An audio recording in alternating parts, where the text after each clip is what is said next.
কাফনের কাপড় মাথায় বেঁধে ও শরীরে জড়িয়ে হাতে আগ্নেয়াস্ত্র নিয়ে প্রকাশ্যে মহড়া, এমন ঘটনায় চাঞ্চল্যকর সৃষ্টি হয়েছে পাবনার ঈশ্বরদীতে।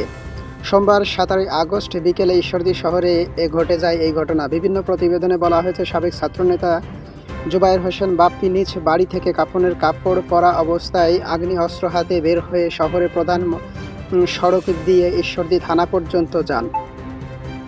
প্রত্যক্ষদর্শীদের বর্ণনা দিয়ে সংবাদ মাধ্যমগুলো জানিয়েছে, প্রায় 3 কিলোমিটার এলাকা জুড়ে তার এই অবস্থান চলাচল ঘিরে শহরে আতঙ্ক উত্তেজনা ছড়িয়ে পড়ে।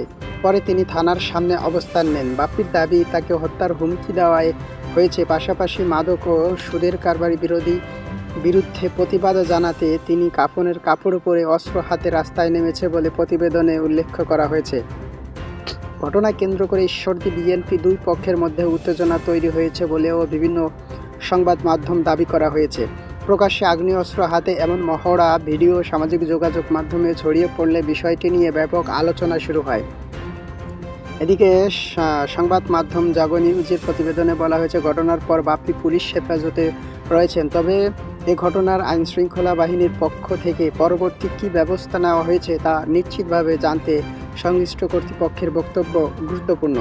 প্রকাশ্যে অস্ত্র প্রদর্শনের ঘটনায় সাধারণ মানুষের মধ্যে নিরাপত্তা নিয়ে প্রশ্ন উঠেছে। পুরো বিষয়টি তদন্ত করে আইনানুগ ব্যবস্থা নেওয়ার দাবি জানিয়েছে স্থানীয়রা।